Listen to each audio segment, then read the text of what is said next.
Hello everyone, and welcome back to Mr. Sleepy Crime. I know many of you enjoy listening to these stories as you fall asleep.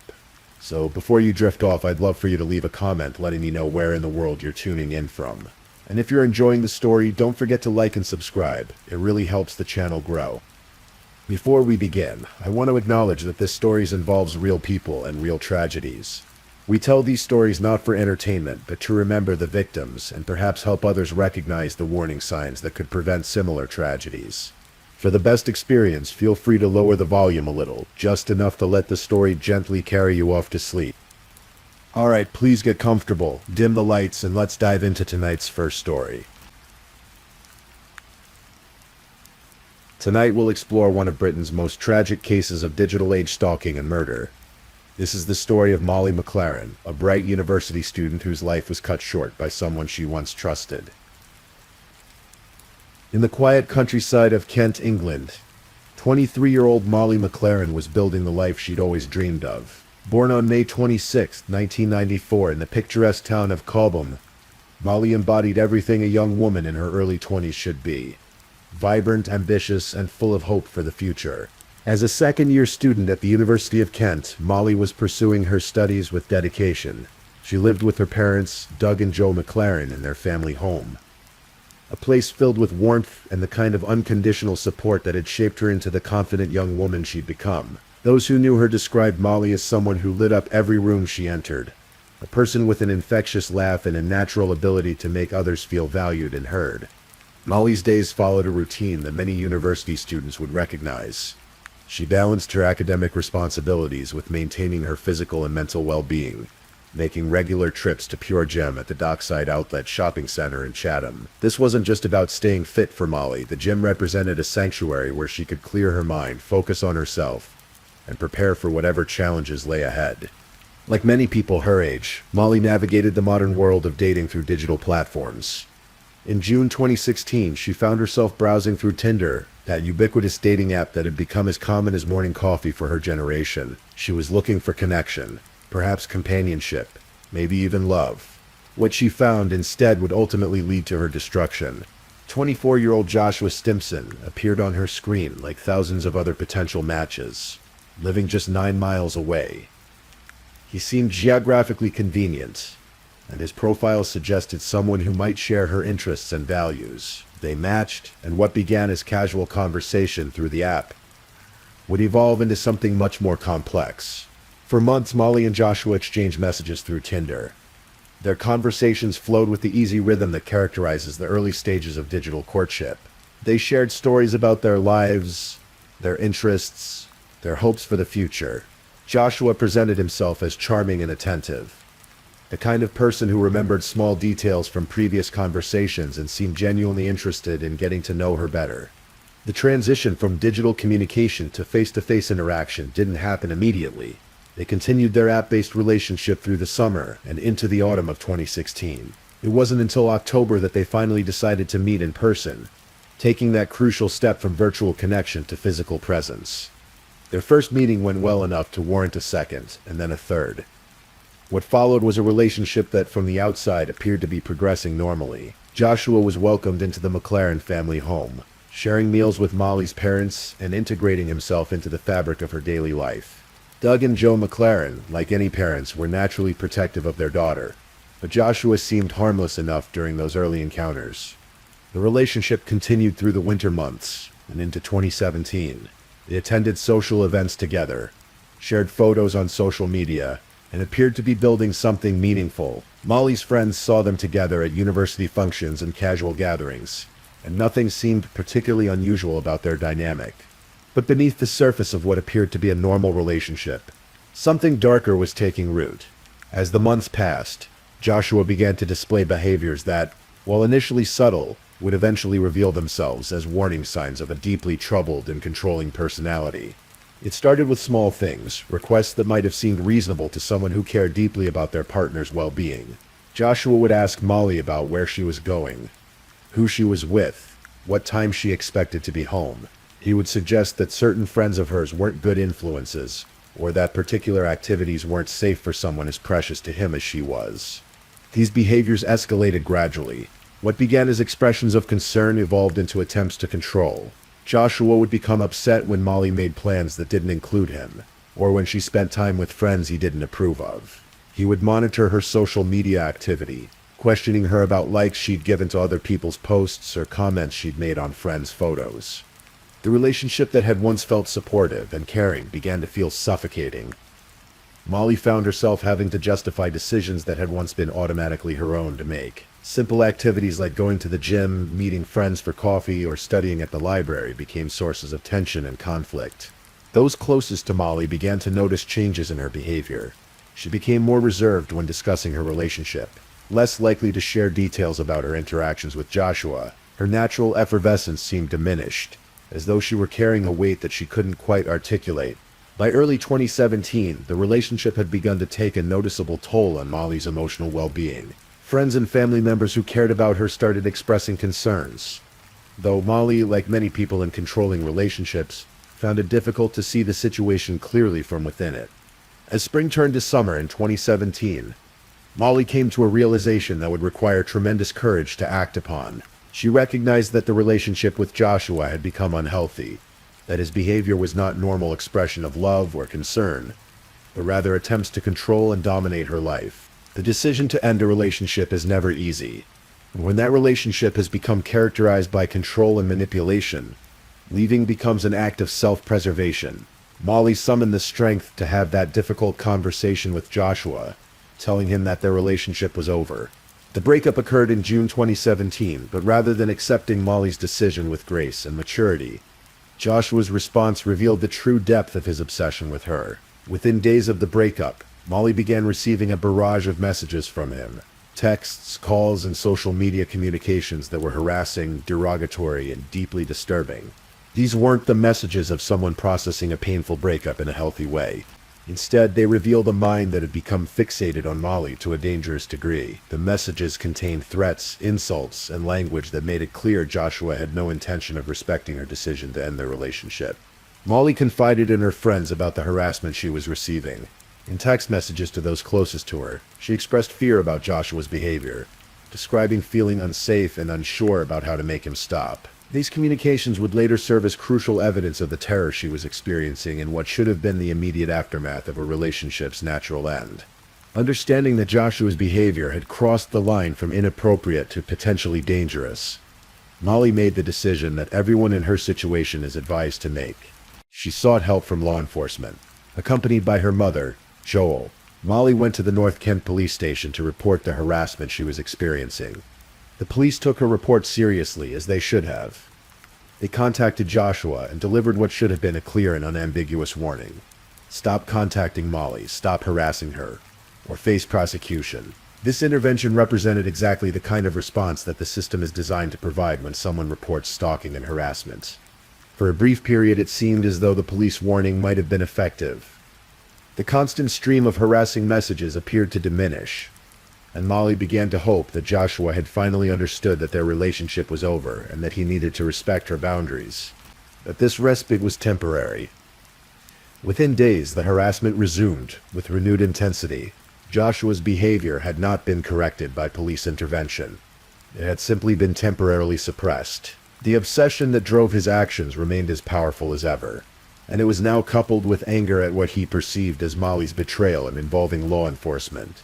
The situation became so concerning that police had to speak with Joshua again, just 2 days before what would ultimately become the final, tragic chapter of this story. The second intervention came on June 27, 2017, less than 48 hours before Molly's life would end. June 29, 2017 began like any other day for Molly McLaren. She had maintained her routine despite the stress of dealing with Joshua's harassment, continuing to attend her classes, spend time with family and friends, and take care of her physical and mental health through her regular visits to the gym. On this particular Thursday, Molly planned to go to Pure Gym at the Dockside Outlet Shopping Center in Chatham, the same gym she'd been attending regularly for months. It was a place where she felt comfortable and safe, surrounded by other people going about their daily routines. What Molly didn't know was that Joshua had been monitoring her movements, learning her patterns, and planning something that would ensure she would never be able to leave him again. If he couldn't have her as his girlfriend, he would make certain that no one else could have her either. Earlier that same day, Joshua had visited an ASDA store in Chatham, where he purchased a kitchen knife. This wasn't a spontaneous decision made in a moment of emotional turmoil. It was a calculated action taken by someone who had decided that if he couldn't control Molly's life, he would end it. The security cameras at the store captured Joshua's purchase of the weapon that would soon be used to commit murder. These images would later become crucial evidence in establishing the premeditated nature of what was about to unfold. Molly arrived at Pure Gym that evening, ready for what she expected would be a normal workout session. The Dockside Shopping Center was busy with the usual evening activity. People finishing their shopping, grabbing dinner, or like Molly, taking care of their fitness routines. Inside the gym, Molly went through her usual workout. She moved between different pieces of equipment, focused on her exercises, and interacted casually with other gym members as she normally would. Nothing about the evening suggested that her life was in imminent danger. What she didn't realize was that Joshua was also in the gym, watching her. He had positioned himself where he could observe her movements while appearing to be engaged in his own workout routine. The security cameras later showed him moving through the gym, but his attention was clearly focused on Molly rather than on any legitimate exercise activity. The juxtaposition is chilling to consider. Molly engaging in a normal, healthy activity while completely unaware that someone who had once claimed to love her was now planning to kill her. The footage from that evening shows two people in the same space, but living in completely different realities. One focused on self-care and personal well-being, the other consumed with obsession and murderous intent. As Molly completed her workout and prepared to leave the gym, Joshua also made his preparations to exit. He left the building before she did, positioning himself in the car park where he knew she would emerge. The knife he had purchased earlier that day was ready. Molly walked out of Pure Gym and headed toward her car, likely thinking about her plans for the rest of the evening, or perhaps looking forward to getting home to her family. The Dockside car park was reasonably well lit and populated with other people coming and going from the various shops and restaurants in the complex. She reached her car and got inside, a routine action she had performed thousands of times before. But as she settled into the driver's seat, Joshua approached the vehicle. What happened next would be witnessed by multiple people and captured on security cameras, creating a horrific record of the final moments of Molly McLaren's life. Joshua launched a frenzied attack on Molly.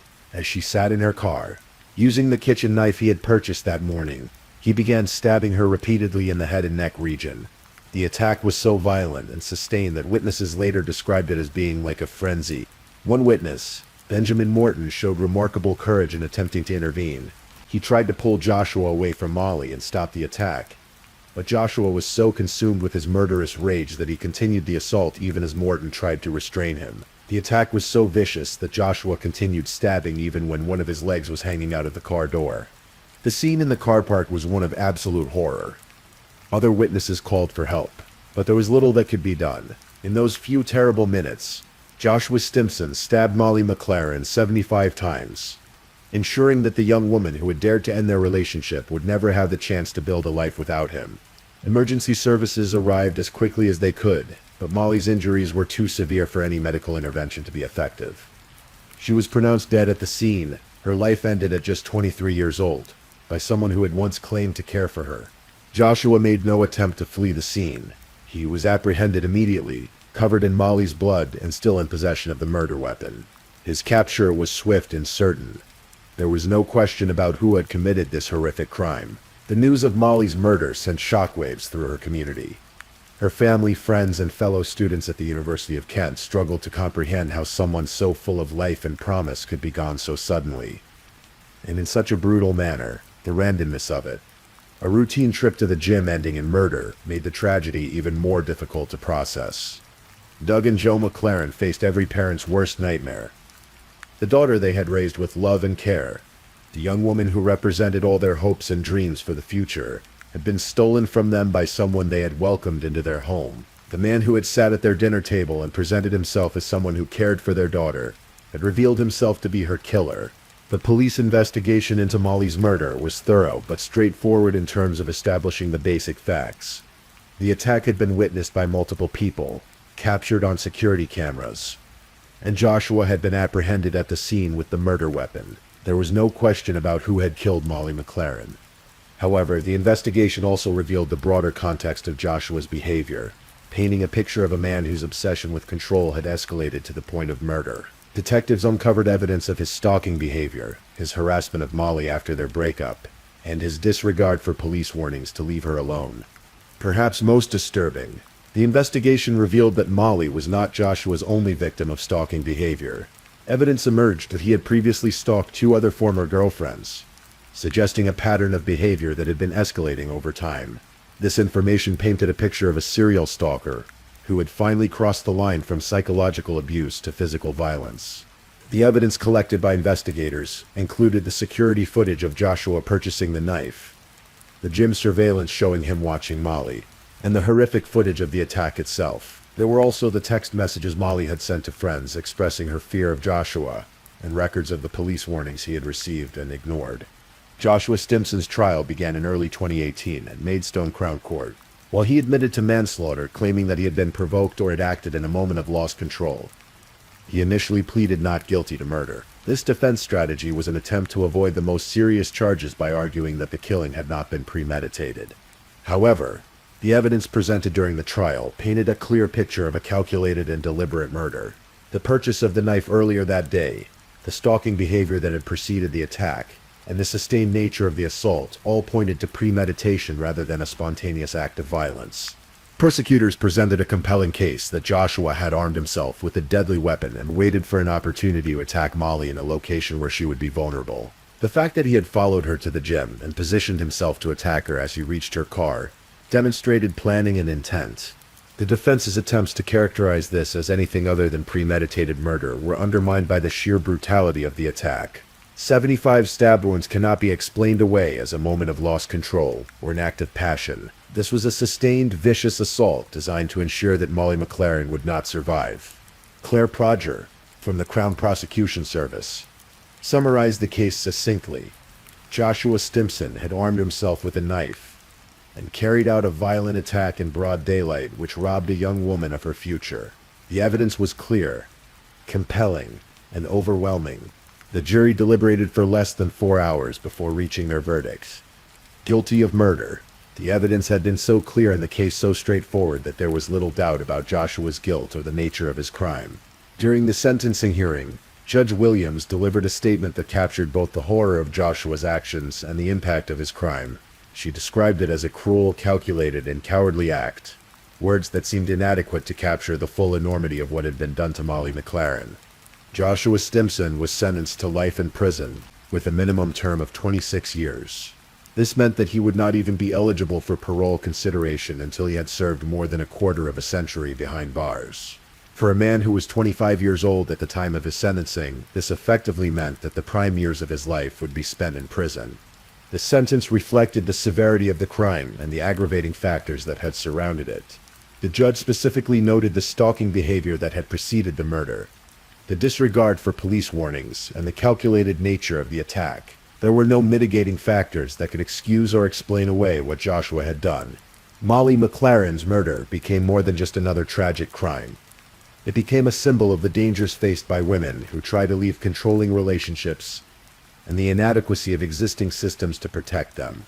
Her case highlighted the reality that doing everything right, reporting harassment to police, seeking support from family and friends, trying to maintain normal routines, sometimes isn't enough to ensure safety.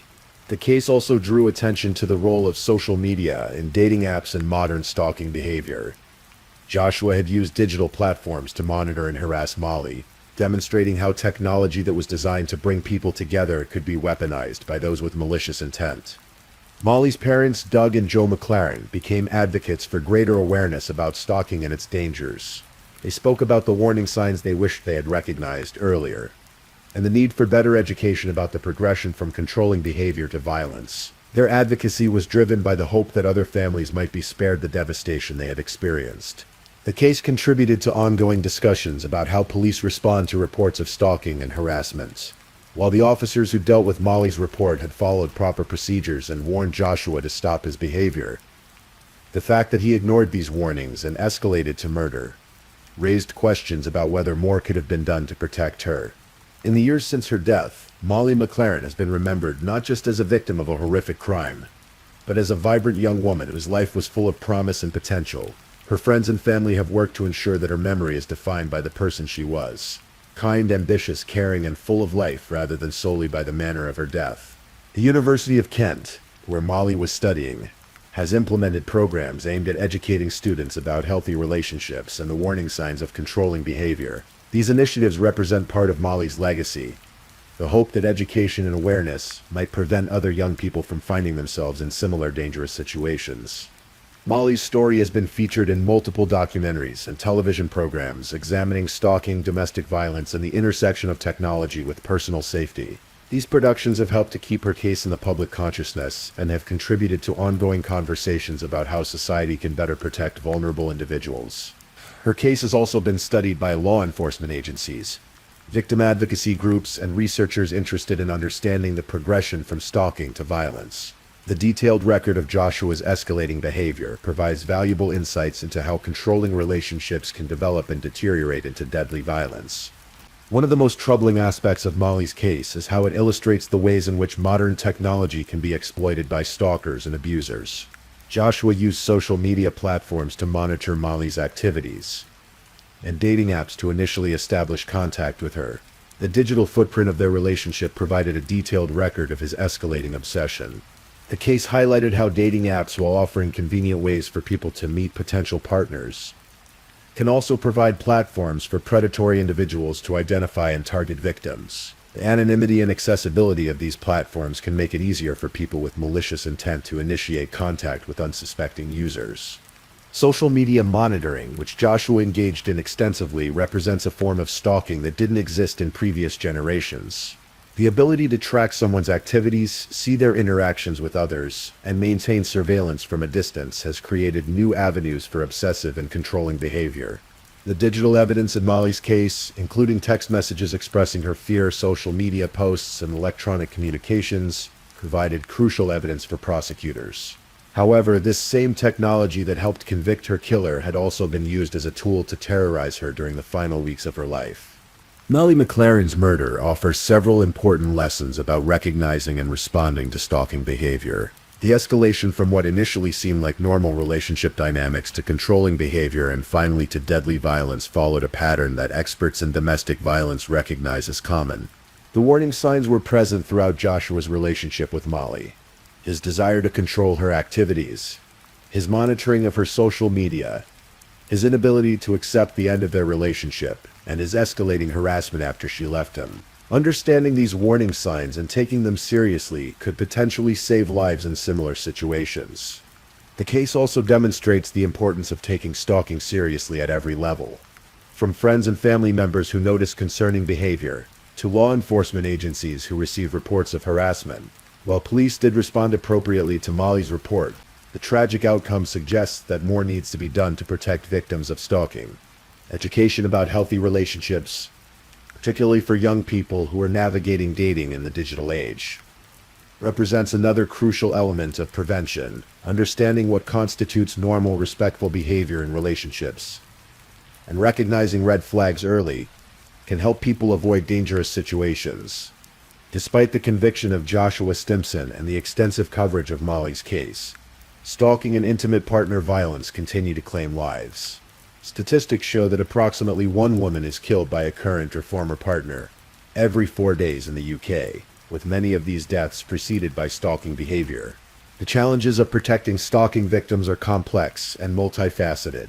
Legal systems struggle to balance the rights of individuals with the need to protect potential victims. Technology continues to evolve in ways that create new opportunities for stalkers while also providing new tools for law enforcement. Support services for stalking victims remain underfunded and overextended in many areas. The recognition of stalking as a serious precursor to violence has improved, but translating that recognition into effective protection for victims remains an ongoing challenge. The role of friends, family members, and communities in recognizing and responding to stalking behavior continues to be crucial. Often those closest to potential victims are the first to notice concerning patterns of behavior, and their response can make the difference between safety and tragedy. As we reach the end of Molly McLaren's story, it's important to remember that behind the legal proceedings, the media coverage, and the policy discussions, was a real person whose life was ended far too soon. Molly was 23 years old when she died. the same age at which many people are just beginning to discover who they want to become as adults. She was a daughter who brought joy to her parents, a friend who was valued by those who knew her, and a student working toward a future that would never come to pass. Her death represents not just the loss of one life, but the loss of all the contributions she might have made, all the relationships she might have formed, and all the experiences she would never have.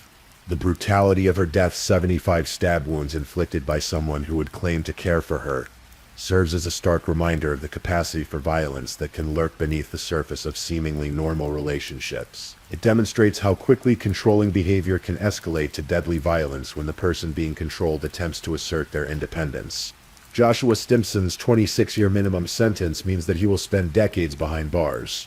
But no amount of imprisonment can restore what was taken from Molly, her family, and her community. Justice in this case can only mean ensuring that he cannot harm anyone else. And then Molly's story serves as a warning to others about the dangers of stalking and controlling behavior. The murder of Molly McLaren stands as a tragic reminder of the reality that many women face when they try to leave controlling relationships. Her story is one of a young woman who did everything she was supposed to do. She recognized problematic behavior. She sought help from law enforcement. She tried to maintain her normal routines, and yet still became a victim of the most extreme form of domestic violence. In the quiet darkness of this true crime story, we find not just horror, but also important lessons about recognition, prevention, and the need for continued vigilance in protecting those who may be vulnerable to stalking and intimate partner violence. Molly's legacy lives on in the awareness her case has raised and in the ongoing efforts to prevent similar tragedies. As we conclude this examination of a life lost too soon, we remember Molly McLaren not just as a victim of a terrible crime, but as a person whose story continues to have meaning and impact years after her death. In that remembrance, and in the lessons learned from her tragedy, there is perhaps some small measure of purpose to be found in an otherwise senseless loss. Her parents continue to honor her memory through their advocacy work, ensuring that Molly's story serves as both a warning and a call to action, in their strength and determination to prevent other families from experiencing such loss. We see the best of human nature emerging from the worst of circumstances. The case of Molly McLaren reminds us that behind every crime statistic is a real person whose life mattered, whose death created ripples of pain and loss that continue to be felt, and whose story deserves to be remembered with both sorrow for what was lost and determination to prevent such losses in the future. Rest in peace, Molly McLaren. Your story will not be forgotten. Please, if this is your first time listening to one of our true crime stories, welcome to the channel where we explore these cases in a calm and respectful way. I also want to take a moment to appreciate my amazing subscribers who've been rocking with me. Thank you so much for your continued support. If you're still awake and listening, drop a comment. Let me know where you're tuning in from and the current time in your corner of the world, or just say something to let me know you're still here. And if you haven't already, be sure to like this video and subscribe, so you don't miss our next true crime stories for sleep. Now, let's move on to our second story. Story 2. Tonight we're traveling to the small town of Mayfield, Kentucky, where a tragic case unfolded in the summer of 2000. A case that would challenge everything we think we know about justice, truth, and the complicated nature of criminal investigations. It was August 1st, 2000. The summer heat hung heavy over western Kentucky, and the morning sun cast long shadows across the quiet grounds of Mayfield Middle School. What should have been just another peaceful summer day in this small town of about 10,000 people was about to become something far more sinister. A maintenance worker making his routine rounds behind the school building noticed something that didn't belong. At first glance, it might have looked like debris, something left behind by teenagers or blown in by the wind. But as he approached, the horrible truth became clear. It was a human body badly burned and in an advanced state of decomposition. The victim was 18-year-old Jessica Curran, a young black woman who had recently become a mother.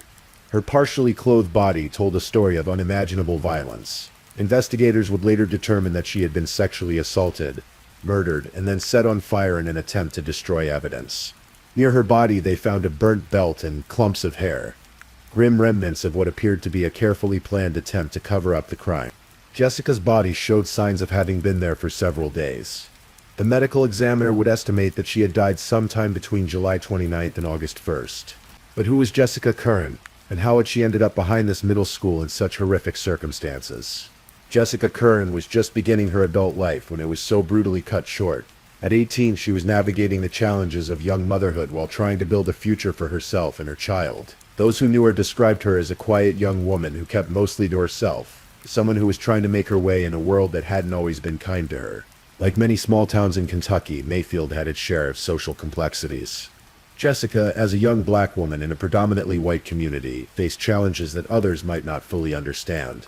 The dynamics of race and class would later play a role in how her case was investigated and prosecuted, adding layers of complexity to an already tragic situation. In the days before her death, Jessica had been staying with various friends and acquaintances. Her movements during those final days would become crucial to investigators, though the picture they painted would prove to be frustratingly incomplete. She had been seen around town, but the exact sequence of events leading to her death remained shrouded in mystery. When news of Jessica's murder broke, it sent shockwaves through the quiet community of Mayfield. Violent crimes, especially ones this brutal, were rare in Graves County. The local police department, more accustomed to handling minor infractions and domestic disputes, suddenly found themselves in charge of a complex homicide investigation. From the beginning, the investigation was plagued with problems. The crime scene was not properly secured, and valuable evidence may have been compromised or lost. In small-town police departments, resources are often limited, and experience with major crimes can be lacking. What Jessica's case needed was careful, methodical detective work. What it got was something far less thorough. The initial investigation yielded few solid leads. The location where Jessica's body was found was accessible to anyone. It wasn't a remote area, but it was secluded enough that someone could have brought her there without being seen. The fact that her body had been burned suggested that her killer had tried to destroy forensic evidence, which complicated efforts to gather DNA or other physical proof. Months passed without significant progress. In cases like this, the first 48 hours are crucial, but those critical early days had yielded little useful information. The trail was growing cold, and Jessica's family was left wondering if her killer would ever be brought to justice. 3 years later, in 2003, the case suddenly gained new momentum. New witnesses came forward with information that would reshape the entire investigation. But with this new information came new questions about reliability, motivation, and the nature of truth itself. The break came through a series of connected arrests and statements from individuals who claimed to have knowledge of what happened to Jessica. These weren't random witnesses who had stumbled upon information. They were people with their own legal troubles, facing charges that could result in significant prison time. The reliability of their testimony would later become a central point of controversy. Two sisters, Venetia and Victoria Cross, were arrested on charges related to Jessica's murder. During questioning, they provided statements that implicated their brother, Quincy Omar Cross, in Jessica's death. According to their accounts, Quincy had not only killed Jessica, but had sexually assaulted her and then enlisted their help in disposing of her body. The sisters' stories provided investigators with a narrative that seemed to explain the crime. They described how Quincy had allegedly encountered Jessica, assaulted and killed her, and then burned her body to hide the evidence. Their testimony included specific details about the crime scene that appeared to match what investigators had found. Quincy Omar Cross was 24 years old when he was arrested for Jessica's murder. Unlike his sisters, who had plea bargained their way to reduce charges, Quincy maintained his innocence from the moment he was arrested. He claimed that he had never met Jessica Curran and had no involvement in her death whatsoever. This presented investigators with a puzzling situation. Here was a man whose own sisters were willing to testify that he had committed one of the most heinous crimes imaginable. Yet he steadfastly denied any knowledge of the victim or the crime. Either Quincy was lying in the face of overwhelming evidence, or something far more complex was happening. Quincy's background painted a picture of a young man who had already had run-ins with the law, but nothing approaching the level of violence described in Jessica's murder. He had faced charges for property crimes and drug-related offenses, the kind of charges that were unfortunately common among young men in economically disadvantaged areas. The rape and murder represented a significant escalation that seemed inconsistent with his previous behavior. As the case against him developed, Quincy found himself in the position of having to prove his innocence rather than prosecutors having to prove his guilt beyond a reasonable doubt. The testimony of his sisters formed the cornerstone of the case against him, but was their word enough to convict a man of such serious crimes?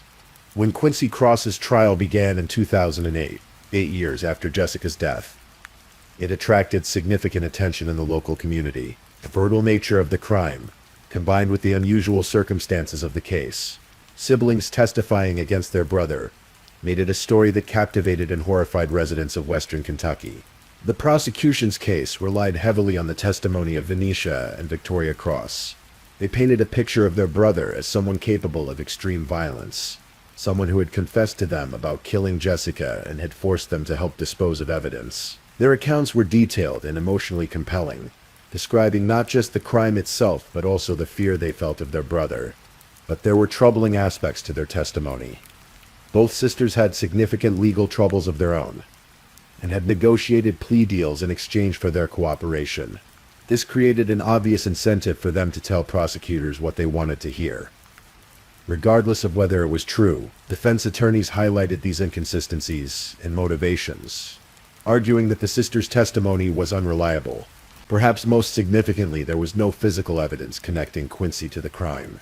In an era when DNA evidence had become increasingly important in criminal cases, the complete absence of any forensic link between Quincy and Jessica was notable. No DNA, no fingerprints, no fibers. Nothing that would typically be expected in such a violent crime. The prosecution also relied on testimony from a jailhouse informant, another convicted criminal who claimed that Quincy had confessed to him while they were incarcerated together. Jailhouse informant testimony has long been controversial in the criminal justice system, as these witnesses often have significant incentives to fabricate stories in hopes of reducing their own sentences. After deliberating for just 3 hours and 45 minutes, the jury returned with guilty verdicts on all charges: capital kidnapping, intentional murder, first-degree rape, first-degree sodomy, abuse of a corpse, and tampering with physical evidence. Quincy Omar Cross was sentenced to life in prison without the possibility of parole. For many in the community, the verdict brought a sense of closure. Jessica's killer had been identified and punished, and justice had been served. But for others, including Quincy's supporters, and eventually even some members of Jessica's own family, questions remained about whether the right person had been convicted. The speed of the jury's deliberation was particularly striking. In less than 4 hours, 12 jurors had weighed testimony, evidence and arguments in a case involving multiple serious felonies and a potential life sentence. Either the evidence was so overwhelming that little discussion was needed, or the jury had made up their minds before deliberations even began. In the years following Quincy's conviction, doubts about the case began to surface from unexpected quarters. Most surprisingly, Jessica's own father, Joe Curran, began to question whether the right person had been convicted for his daughter's murder. Joe Curran's change of heart didn't happen overnight. Initially, like many family members of murder victims, he had been satisfied that someone was being held accountable for his daughter's death. But as he learned more about the case and the evidence, or lack thereof, against Quincy, he began to harbor serious doubts. The complete absence of physical evidence was particularly troubling. In a crime as violent as Jessica's murder, it would be expected that some trace evidence would connect the perpetrator to the victim or the crime scene. The fact that investigators found no DNA, fingerprints, or other forensic evidence linking Quincy to the crime raised significant questions. Additionally, the reliability of the prosecution's key witnesses became increasingly questionable. Both sisters who testified against Quincy had significant legal problems and clear incentives to cooperate with prosecutors. The jailhouse informant had a long criminal history and faced his own potential sentence reduction for his cooperation. As doubts about Quincy's conviction grew, his case came to the attention of the Kentucky Innocence Project, an organization dedicated to investigating claims of wrongful conviction. These legal advocates specialize in cases where there are questions about the reliability of evidence, or the fairness of the legal proceedings. The Innocence Project's investigation revealed several troubling aspects of the original case. They found that the police investigation had been inadequate from the beginning, with crucial evidence potentially mishandled or overlooked. They also discovered that some witnesses had given contradictory statements that were not fully explored during the original investigation. Perhaps most significantly, they found that the prosecution's case relied entirely on witness testimony that was highly questionable. The complete absence of physical evidence, combined with the clear incentives for prosecution witnesses to fabricate their stories, created what advocates argued was a reasonable doubt that had not been properly considered by the original jury. The Innocence Project also uncovered information suggesting that other potential suspects had not been adequately investigated. In their zeal to build a case against Quincy based on his sister's testimony, investigators may have overlooked other leads that could have led to the real killer. Joe Curran's journey from believing in his daughter's killer's conviction to advocating for his release is one of the most compelling aspects of this case. It takes extraordinary courage for the parent of a murder victim to publicly question a conviction, knowing that it means acknowledging that their child's real killer may still be free. In interviews and public statements, Joe Curran has explained that his primary concern is not protecting Quincy Cross, but ensuring that justice is truly served for Jessica. If the wrong person was convicted, then not only has an innocent man lost his freedom, but Jessica's real killer has escaped accountability. This sentiment reflects a deeper understanding of what justice actually means. True justice isn't just about punishing anyone. For a crime, it's about ensuring that the right person is held accountable and that the truth, however uncomfortable, is revealed. Joe Curran's advocacy has been crucial in keeping attention focused on the case and the questions surrounding Quincy's conviction. His voice carries particular weight because he has no incentive to protect Quincy if he truly believes Quincy killed his daughter. His support for Quincy's claims of innocence comes from a careful examination of the evidence, not from any emotional attachment to the accused. Jessica Curran's case raises important questions about the criminal justice system and how it handles cases involving marginalized communities. The initial investigation was inadequate, potentially allowing crucial evidence to be lost or contaminated. The prosecution's reliance on questionable witness testimony, rather than physical evidence, reflects problems that extend far beyond this single case. The racial dynamics of the case cannot be ignored. Jessica was a young black woman in a predominantly white community, and Quincy is a black man convicted largely on the testimony of family members facing their own criminal charges. Research has consistently shown that cases involving black victims receive less thorough investigation, and black defendants are more likely to be convicted on questionable evidence. The case also highlights the problems with jailhouse informant testimony and the dangers of offering incentives to witnesses in exchange for their cooperation. When people facing serious criminal charges are offered the opportunity to reduce their sentences by providing testimony, the temptation to fabricate or embellish stories becomes enormous. Today, more than 2 decades after Jessica Curran's brutal murder, questions about the case continue to mount. Quincy Omar Cross remains in prison, maintaining his innocence and fighting for a new trial or appeal that might examine the evidence more thoroughly. The case has attracted national attention, with podcasts, television shows, and news articles examining the evidence and the questions surrounding Quincy's conviction. This attention has kept pressure on legal authorities to reconsider the case, though progress has been slow. For Jessica's family, the ongoing questions about the case mean that their grief remains complicated by uncertainty. While they want justice for Jessica, they also want to ensure that justice is real, and not just the appearance of resolution. The case serves as a reminder that the truth in criminal cases is often more complex than it initially appears. What seems like a straightforward case of guilt and punishment can, upon closer examination, reveal layers of doubt and uncertainty that challenge our assumptions about justice and accountability. While legal advocates and journalists debate the evidence and the reliability of witness testimony, it's important to remember the human cost of this case. Jessica Curran was a real person, a young woman with hopes and dreams who became a mother before her life was violently cut short. Her death represents not just a crime to be solved, but a life lost and a family forever changed. For Quincy Cross, if he is indeed innocent, the cost has been equally devastating. He has spent years in prison for crimes he maintains he did not commit, watching as his own life passes by behind bars. His family has been torn apart by the accusations and the trial, with siblings testifying against each other in ways that may never heal. The broader community has also paid a price. If Quincy is innocent, then Jessica's real killer has never been caught, leaving residents with the uncomfortable knowledge that a murderer may still be among them. The case has also damaged trust in local law enforcement and the justice system more generally. The Jessica Curran case offers several important lessons about how criminal investigations should and should not be conducted. The initial mishandling of the crime scene and evidence shows the importance of proper training and resources for local law enforcement agencies. Small-town police departments often lack the experience and expertise needed to handle complex murder investigations. The reliance on questionable witness testimony highlights the need for more rigorous standards when evaluating the credibility of prosecution witnesses, particularly when those witnesses have clear incentives to cooperate with authorities. The complete absence of physical evidence in a violent crime case should raise red flags about the strength of the prosecution's case. The case also demonstrates the importance of adequate defense representation. In cases where circumstantial evidence and witness testimony form the bulk of the prosecution's case, defense attorneys must be prepared to thoroughly investigate and challenge every aspect of the allegations. As we reflect on Jessica Curran's case, we're reminded that the search for truth and justice is often a long and complicated process.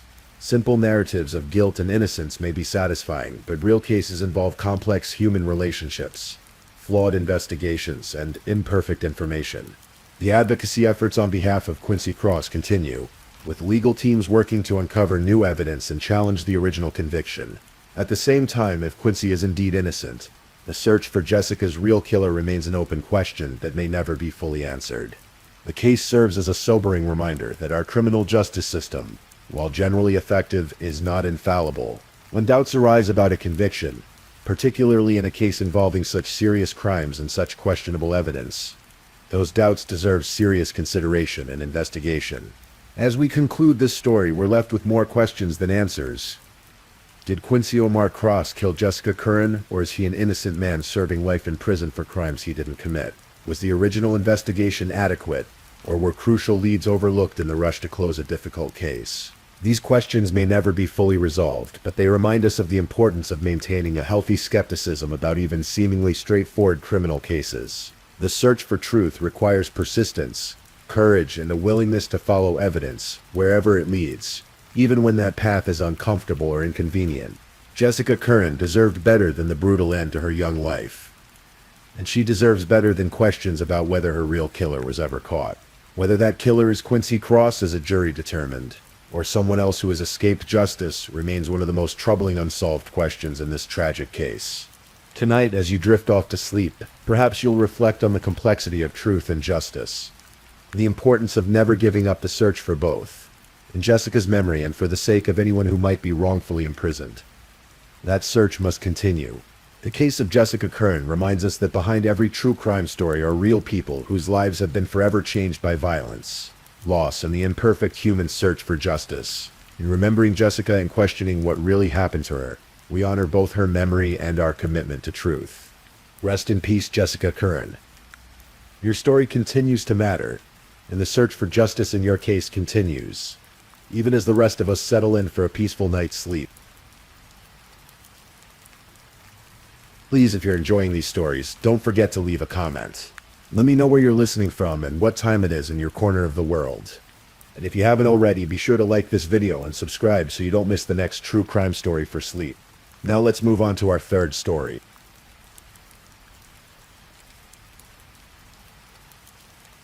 Story 3. Tonight, we journey to the small city of Ocala, Florida, where Spanish moss drapes ancient oak trees, and limestone quarries dot the landscape like forgotten scars.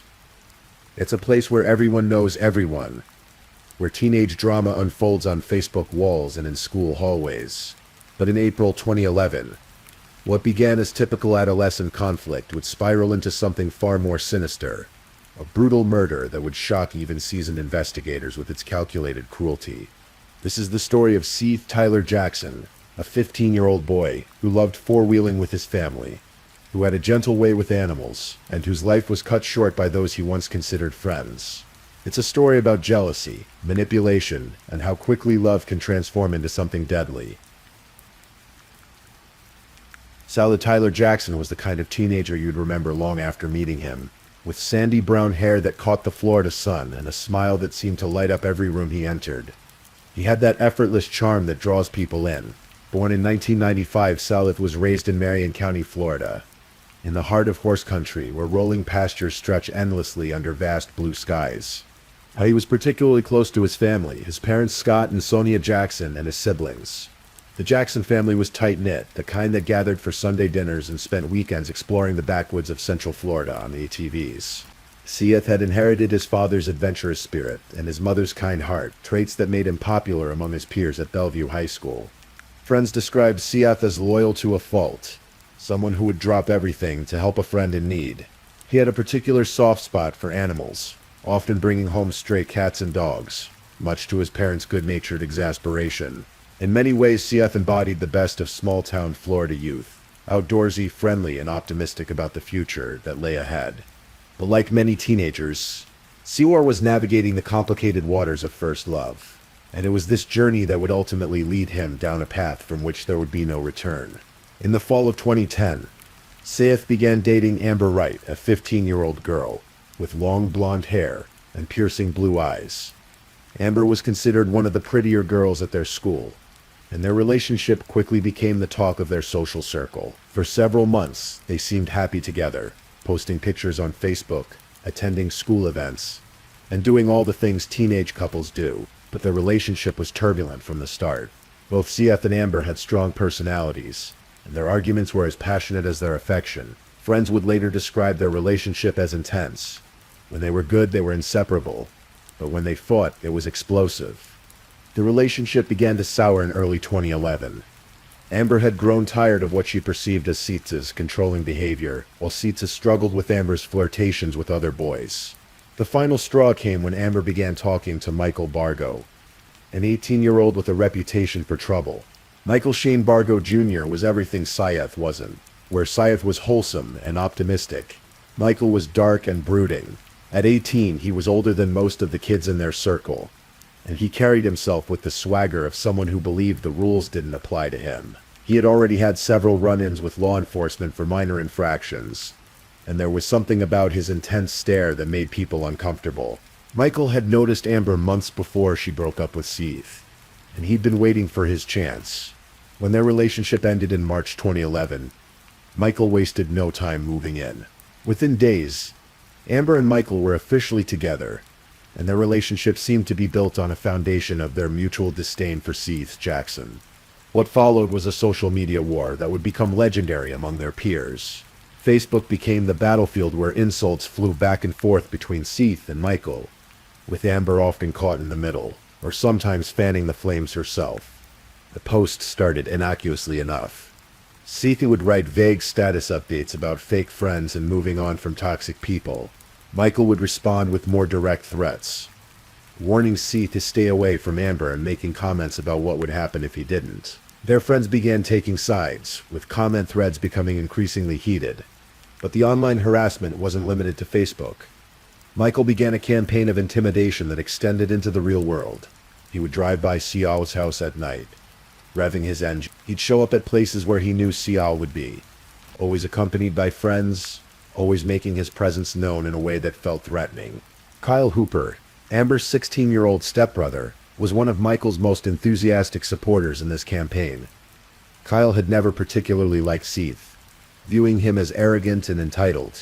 When Michael suggested that Seeth needed to be taught a lesson, Kyle was eager to help.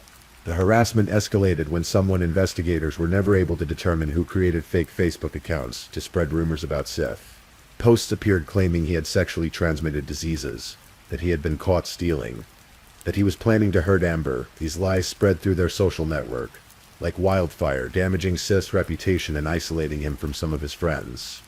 Friends would later testify that Samuel was deeply hurt by these attacks.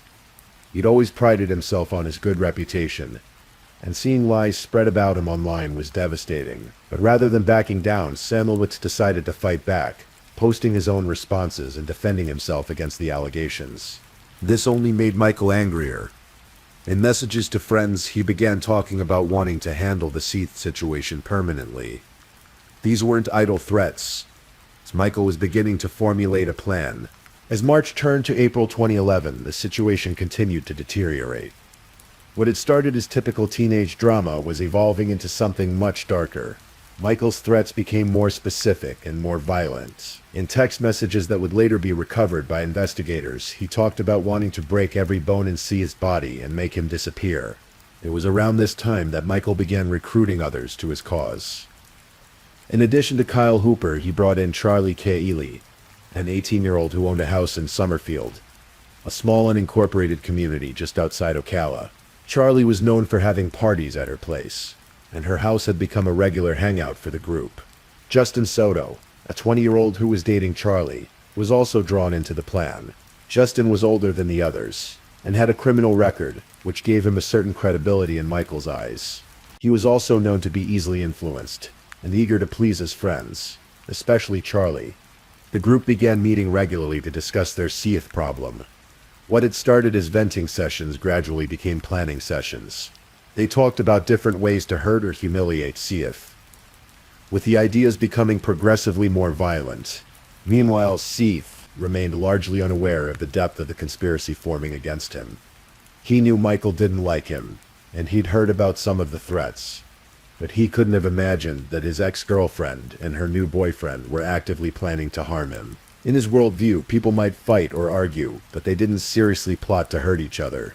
This naivety, which was part of what made him so likable, would ultimately contribute to his downfall. On April 15, 2011, just 2 days before the murder, Michael made his intentions clear to the group. According to later testimony, he told them that he wanted to kill Seath Jackson. Not hurt him, not scare him, kill him. And he had a plan for how to do it. The plan Michael devised was as simple as it was effective. They would use the one thing that could guarantee Seath would come to them willingly: his lingering feelings for Amber Wright, despite everything that had happened. The breakup, the online harassment, the threats. Seath still cared for Amber. Friends later said he had hoped they might reconcile eventually, that once the drama died down, they could find their way back to each other. Michael and his co-conspirators were counting on this hope to lure Seath to his death. On the evening of April 17, 2011, Amber sent Seath a text message. The tone was different from their recent communications, softer, more like the girl he had fallen in love with months earlier. She told him she missed him and wanted to talk. She suggested they could work things out, that maybe they had both been too hasty in giving up on their relationship. Seath was thrilled. Here was the message he had been hoping to receive for weeks. Without hesitation, he agreed to come see her. Amber told him to meet her at Charlie Lee's house on Summerfield Road. She said they could have privacy there to talk things through without interference from friends or family. What Seath didn't know was that Michael, Kyle, Charlie, and Justin were all waiting at the house, prepared to carry out their plan. They had spent hours that day preparing, gathering weapons and discussing exactly what they would do once Seath arrived. The house on Summerfield Road was perfect for their purposes. It sat on a large lot surrounded by trees, isolated enough that screams wouldn't be heard by neighbors. There was a fire pit in the backyard, which would prove crucial to their plan. Charlie had made sure her parents wouldn't be home that evening, giving them complete privacy to carry out their horrific scheme. As the sun began to set over Marion County on that warm April evening, Seath Jackson prepared to leave his family home for the last time.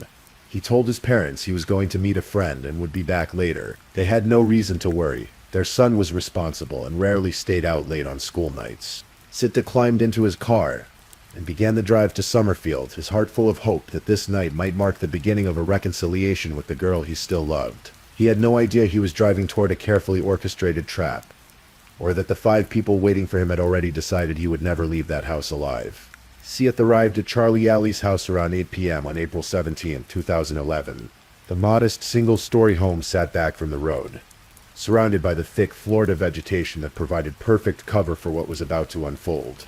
As he pulled into the driveway, Seath would have seen Amber's car already there, which likely reassured him that this was indeed a genuine attempt at reconciliation. Amber met him at the door, smiling and acting as if nothing had changed between them. She led him inside, where Charlie greeted him normally, offering him something to drink. To Seath, everything seemed fine, just a casual evening with people he thought were his friends. But Michael Bargo was hiding in a back bedroom, waiting for the signal to begin the attack. Kyle Hooper and Justin Soto were also positioned throughout the house, ready to spring into action. The trap had been set, and Seath Jackson had walked right into it. The exact sequence of events that followed would later be pieced together through confessions, forensic evidence, and witness testimony. What investigators discovered was a level of brutality that shocked even experienced homicide detectives. The attack began suddenly and without warning. As Seath sat in the living room talking with Amber and Charlie, Michael Bargo emerged from the back room and struck him in the head with a wooden object. Stunned and bleeding, Seath tried to defend himself, but he was outnumbered and caught completely off guard. Kyle Hooper joined the assault, and together he and Michael began beating Seath mercilessly. The 15-year-old boy fought back as best he could, but he was no match for his attackers. Despite the savage beating he was receiving, Seath managed to break free and ran toward the front door, desperately trying to escape. But Michael Bargo had planned for this possibility. He produced a .22 caliber Heritage Arms revolver and shot Seath multiple times as the boy tried to flee. Even wounded and dying, Seath's survival instinct was strong, and he continued trying to get away from his attackers. According to later testimony, Michael then delivered the fatal shots, ensuring that Seath Jackson would never leave that house alive. The entire attack had taken less than 10 minutes, but in that brief time they had destroyed a young life and irrevocably changed their own futures. With Seath Jackson dead on the floor of Charlie Alley's living room, the 5 conspirators now faced the problem of disposing of the body. But Michael Bargo had planned for this too. In the hours before the murder, they had prepared what they thought would be the perfect way to eliminate all evidence of their crime. The group dragged Seath's body to the bathroom, where they placed it in the bathtub. In a detail that would particularly horrify investigators and the public, they then broke Seath's knees so his body would fit into a sleeping bag they had acquired for this purpose. This act of post-mortem mutilation demonstrated the complete lack of humanity that had driven them to this point. Once they had managed to stuff Seath's body into the sleeping bag, they carried it to the backyard where Charlie Alley had a fire pit. They had spent considerable time that day gathering wood and accelerants, preparing for this moment. As night fell over Summerfield, they set the sleeping bag on fire, hoping to completely destroy any evidence of their crime. Neighbors would later report seeing flames shooting 20 feet into the air from the direction of Charlie's house that night. The fire was so intense that it singed the leaves on nearby oak trees. What they were witnessing was the destruction of Seath Jackson's mortal remains, though they had no way of knowing the horror that was taking place just a few hundred yards from their own homes. The burning process took hours, and the 5 killers took turns feeding the fire and ensuring that nothing recognizable remained. They were methodical in their destruction, stirring the ashes and adding more fuel whenever flames began to die down. But their attempts to completely destroy the evidence were not entirely successful. When investigators later excavated the fire pit, they would find bone fragments and other physical evidence that would prove crucial to the prosecution's case. After the burning was complete, the group collected what remained of Seath's ashes and placed them in paint cans. They then drove to a limestone quarry in Ocala and dumped the cans into the water, hoping the evidence would sink to the bottom and never be recovered. On the morning of April 18, 2011, Scott and Sonia Jackson woke up to discover that their son had never come home. This was completely out of character for Seath, who was responsible about letting his parents know where he was and when he'd be back. Growing increasingly worried as the morning progressed without any word from their son, they decided to report him missing to the Marion County Sheriff's Office. The initial response was fairly routine. Teenagers sometimes stayed out all night, and it wasn't unusual for them to lose track of time or have car trouble. But as deputies began investigating Sada's disappearance, they quickly realized this was no ordinary missing person case.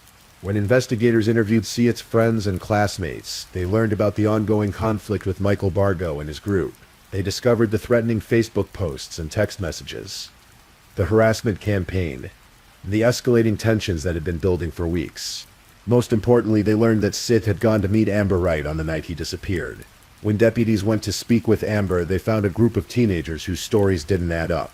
Charlie Alley initially claimed that Seath had never come to her house, but when confronted with cell phone records showing that he had been in the area that night, she changed her story, admitting he had been there but claiming he had left after a brief visit.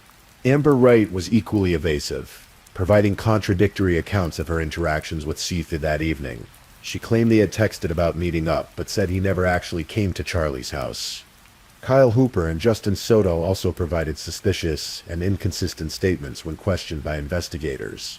Each of them seemed to be hiding something, and their stories about their activities on April 17th didn't align with each other or with the evidence. But it was Michael Bargo who ultimately sealed their fate, perhaps because he was the oldest and considered himself the smartest of the group. Michael initially refused to speak with investigators at all. His cocky, dismissive attitude immediately raised red flags for experienced detectives who had seen this behavior before. As the investigation progressed, forensic evidence began to paint a clearer picture of what had happened at Charlie Alley's house.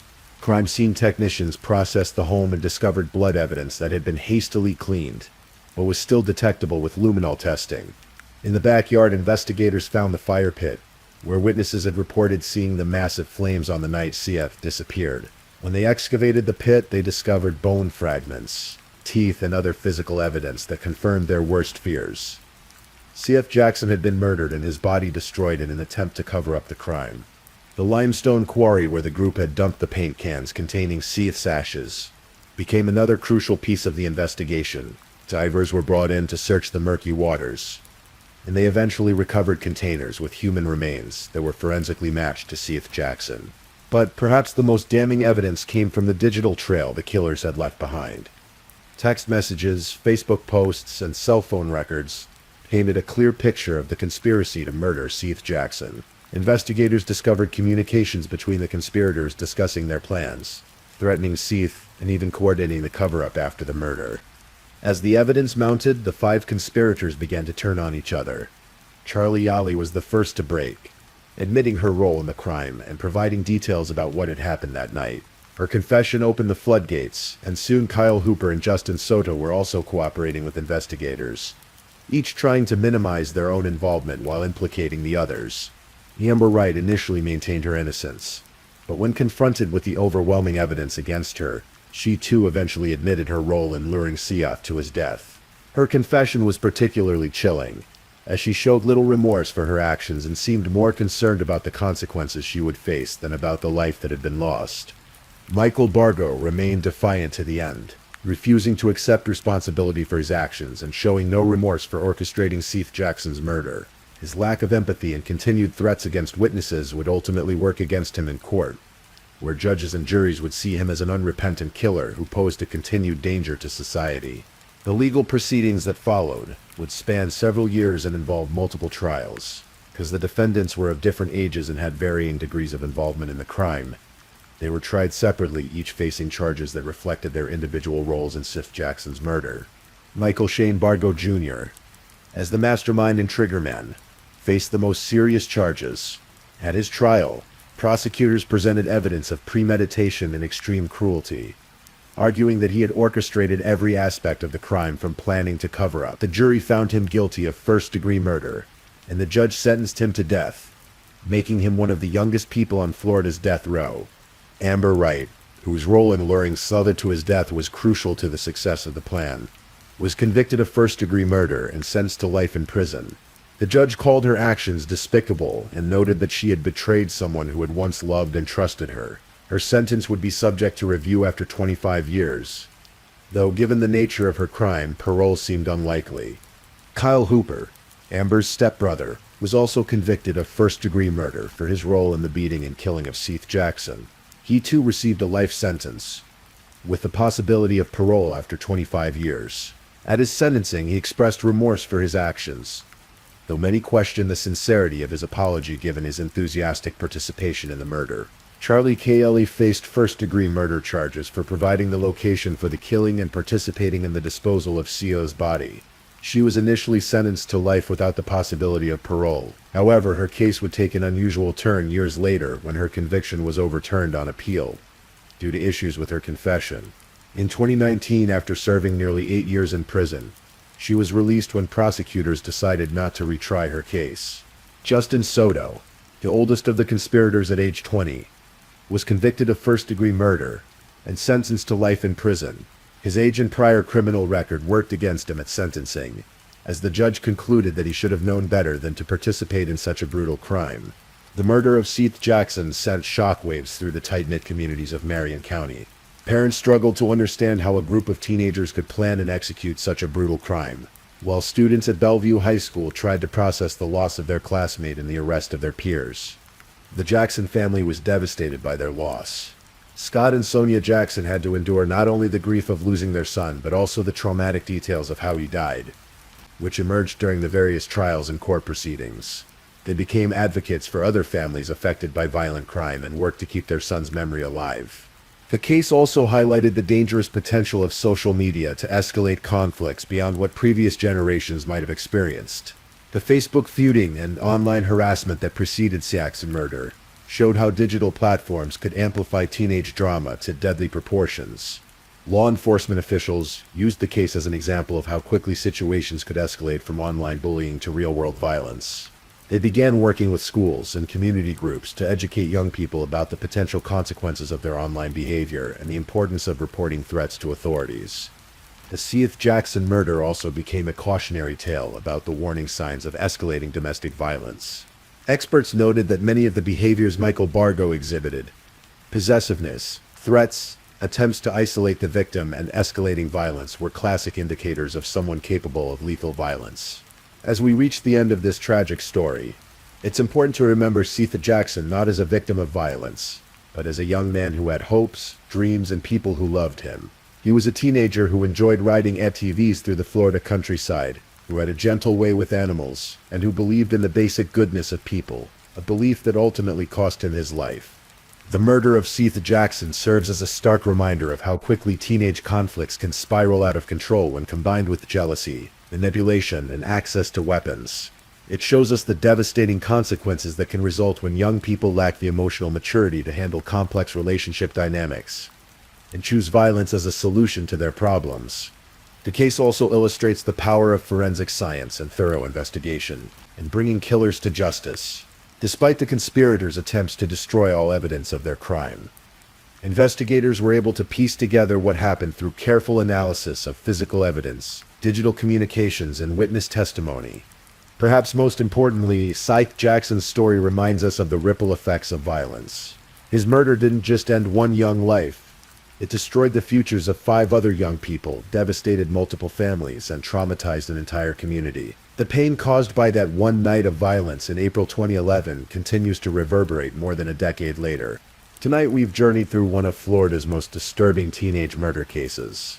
A story of love turned to hatred, of friendship betrayed, and of young lives destroyed by choices that can never be undone. The murder of Seath Jackson reminds us that evil can lurk behind familiar faces and that the capacity for violence exists, even in the most unlikely places. As we close this chapter on a tragedy that shook Central Florida, we remember Seath Tyler Jackson, not as a victim, but as a young man who deserved to see his 16th birthday, and all the birthdays that would have followed. His story serves as a warning about the dangers of unchecked hatred, and as a reminder to cherish the time we have with those we love. In the quiet darkness of night, as you drift towards sleep, remember that most people in this world are good, that most teenage conflicts resolve without violence, and that despite the darkness we've explored tonight, there is still far more light than shadow in our world. The small city of Ocala continues to heal from this tragedy, and the Spanish moss still drapes the ancient oak trees under the endless Florida sky. And somewhere in that peaceful landscape, the memory of Seath Jackson lives on, a reminder of a life cut short, but not a life lived in vain. Please, I'm just putting it out there. If you're still awake and listening, drop a comment. Let me know where you're tuning in from, the time in your part of the world, or just say something to let me know you're still with me. And of course, if you haven't already, like this video and subscribe so you don't miss the next true crime story for sleep. Now, let's move on to our 4th story. Story 4. In the quiet town of Edwards, Mississippi, nestled in the heart of Hinds County, March 2023 would forever change the lives of a family and a community. This is the story of Ebony Owens, a 36-year-old mother whose disappearance would lead to a discovery that shocked investigators and revealed the dark truth behind what appeared to be a loving marriage. Sometimes the most dangerous place for a person can be their own home, with someone they trust most. This is one of those stories. A tale of betrayal, violence, and ultimately justice served. As we delve into this case, we'll explore how a missing person report became a murder investigation, and how the truth eventually came to light through careful detective work and a husband's own confession. March 15th, 2023. Started like any other day in Edwards, Mississippi. The sun rose over the small community where neighbors knew each other and families built lives together. But by the end of that day, Ebony Owens would be reported missing, setting in motion a chain of events that would expose a horrific crime. Ebony Owens was a mother of 4 children, trying to navigate the complexities of family life in a marriage that, unbeknownst to many, was troubled beneath the surface. Those who knew her described her as someone who cared deeply for her children and was working to build a stable life for her family. When Ebony was reported missing on March 15th, it immediately raised concerns among law enforcement. Missing person cases involving adults often present unique challenges. Adults have the right to disappear if they choose, but investigators must also consider the possibility of foul play. In this case, the circumstances surrounding her disappearance would quickly point towards something far more sinister. The initial report came from family members who had grown concerned when they couldn't reach Ebony. In small communities like Edwards, when someone goes missing, word travels fast. Friends and family began to worry, especially when her usual patterns of communication were broken. Ebony wasn't the type to simply vanish without explanation, particularly not when it involved leaving her children behind. As investigators began their preliminary inquiry, they followed standard procedures for missing persons cases. They interviewed family members, friends, and associates, trying to piece together Ebony's last known movements and identify anyone who might have information about her whereabouts. During this process, they would inevitably focus their attention on the person who knew her best. Her husband, Michael Owens. Michael Owens was 36 years old at the time of his wife's disappearance. To outward appearances, he was a family man living in Edwards with his wife and their children. However, as investigators would soon discover, there were troubling undercurrents in the Owens household that painted a very different picture of their marriage. During the initial missing person investigation, Michael Owens was questioned about his wife's disappearance. This is standard procedure in such cases. Spouses and intimate partners are often the first people investigators speak with, as they typically have the most recent and detailed information about the missing person's state of mind, recent activities, and potential concerns. What investigators found during these early interviews was a man who seemed cooperative on the surface, but whose story began to raise red flags. Michael's account of the events leading up to Ebony's disappearance contained inconsistencies that experienced detectives found troubling. His demeanor during questioning also struck investigators as unusual for someone whose wife had vanished without explanation. As the investigation progressed, law enforcement began to dig deeper into the dynamics of the Owens marriage. What they discovered was a relationship marked by difficulties that went far beyond the normal challenges that couples face. According to later testimony and evidence presented at trial, the marriage had been troubled by infidelity and domestic issues that had been building over time. Michael would later describe their relationship during his trial testimony, saying that a marriage is not easy and a marriage is what you make of it. He acknowledged that they had ups and downs and differences, but these understated descriptions would prove to dramatically understate the reality of what had been happening in their home. The investigation into Michael Owens would reveal a man whose outward appearance masked deeper issues. As detectives continued their work, they began to uncover evidence that would transform this missing person case into something much more serious. While investigators were building their case, the search for Ebony Owens continued. In missing persons cases, time is often critical. The longer someone is missing, the greater the likelihood that they have come to harm. Search teams combed the area around Edwards, looking for any sign of Ebony or clues that might explain her disappearance. The breakthrough in the case came with a disturbing discovery. Investigators found Ebony's vehicle, an Acura, but it wasn't in the condition they had hoped to find it in. The car had been burned, deliberately set on fire in what appeared to be an attempt to destroy evidence. This discovery immediately elevated the case from a missing person investigation to a suspected homicide. The burned vehicle provided crucial evidence for investigators. Even though the car had been damaged by fire, forensic experts were able to extract valuable information from the scene. Perhaps most importantly, they discovered that the vehicle's license plate had been removed and was found separately in nearby woods. This detail suggested premeditation. Someone had taken deliberate steps to make the vehicle harder to identify and trace. The location where the car was found also provided important clues. It wasn't far from the Owens family home, suggesting that whoever had disposed of the vehicle was familiar with the local area and hadn't traveled far from their starting point. For investigators, this geographical profile helped narrow their focus and supported their growing suspicions about Michael Owens. But the most significant discovery was yet to come. On March 25, 2023, 10 days after Ebony had been reported missing, search teams found a body in the Big Black River. The discovery came after extensive searching by multiple agencies, including the Haines County Sheriff's Office, who had been coordinating the search efforts. The Big Black River, which flows through Mississippi, became the final resting place for Ebony Owens. When her body was recovered from the water, it confirmed what investigators had feared. This was no longer a missing person case, but a homicide investigation. The discovery of her body in the river would prove to be a crucial piece of evidence in understanding exactly what had happened to her. Haines County Sheriff Tyree Jones announced the confirmation of the body's identity, stating that the search for Ebony Owens has concluded. For her family and the community, this news brought both closure and heartbreak. They now knew what had happened to Ebony, but it wasn't the outcome anyone had hoped for. With Ebony's body recovered, and the physical evidence from her burned car, investigators now had a clearer picture of what had occurred. The forensic examination of her remains revealed that she had died from at least one gunshot wound. This finding provided crucial information about the manner of her death, and helped investigators understand the sequence of events that had led to her murder. The investigation now focused intensively on Michael Owens. The evidence was mounting against him. His wife was dead from a gunshot wound.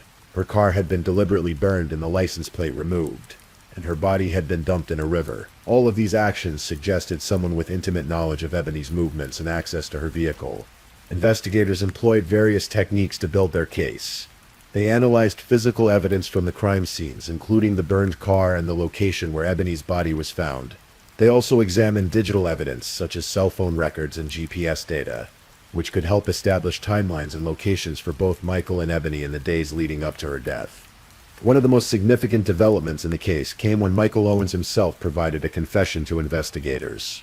According to law enforcement officials, Michael admitted to shooting his wife, wrapping her body in a blanket, and throwing her into the Big Black River. He also admitted to deliberately setting her car on fire and removing the license plate, actions that demonstrated a calculated attempt to cover up his crime.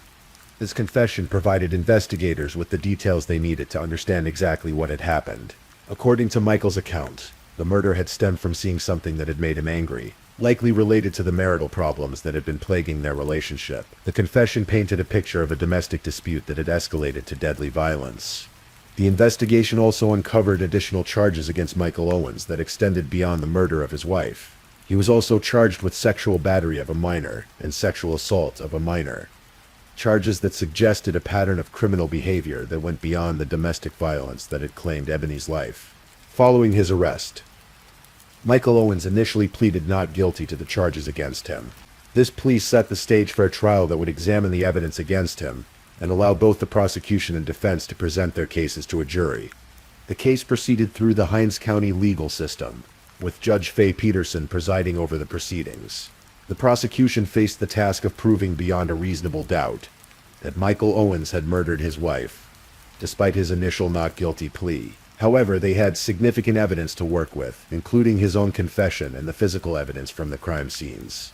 As the case moved toward trial, the prosecution prepared to present a comprehensive case that would demonstrate Michael's guilt. They had his confession, in which he admitted to shooting Ebony, disposing of her body in the river, and burning her car. They also had forensic evidence from the crime scenes, and testimony from investigators who had worked on the case. The defense team faced the challenging task of representing a client who had confessed to the crime. Their strategy appeared to focus on arguing that this was a crime of passion rather than premeditated murder. They characterized the killing as the result of a rocky, unfaithful relationship and suggested that Michael's actions were driven by emotion rather than calculated planning. During the trial, Michael Owens took the stand to testify in his own defense. His testimony provided insight into his perspective on the marriage and the events that led to Ebony's death. He spoke about the challenges in their relationship, describing marriage as not easy and what you make of it. He acknowledged that they had their ups and downs and differences, but his testimony failed to provide a compelling justification for his actions. The prosecution, meanwhile, focused on ensuring that justice was served for Ebony Owens.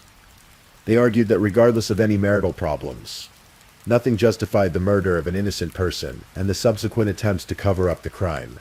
The case they maintained was about holding Michael accountable for his actions and ensuring that Ebony's death was not in vain. After hearing all the evidence and testimony, the Hinds County jury reached their verdict. On September 9, 2025, more than 2 years after Ebony's body was found in the Big Black River, Michael Owens was found guilty on all counts. The jury convicted him of first-degree murder and third-degree arson, finding that he had indeed killed his wife and deliberately burned her vehicle to cover up the crime. The conviction represented a significant moment for Ebony's family and friends, who had waited more than 2 years for justice. It also provided closure for the community of Edwards, which had been shaken by the brutal nature of the crime and the realization that domestic violence had claimed the life of a local mother. Judge Faye Peterson, who had overseen the trial proceedings, was responsible for sentencing Michael Owens following his conviction. The sentencing phase of the trial allowed both sides to present arguments about what punishment would be appropriate for the crimes he had committed. The prosecution likely argued for the maximum penalties available under Mississippi law, emphasizing the premeditated nature of the crime and the deliberate steps Michael had taken to cover up his actions.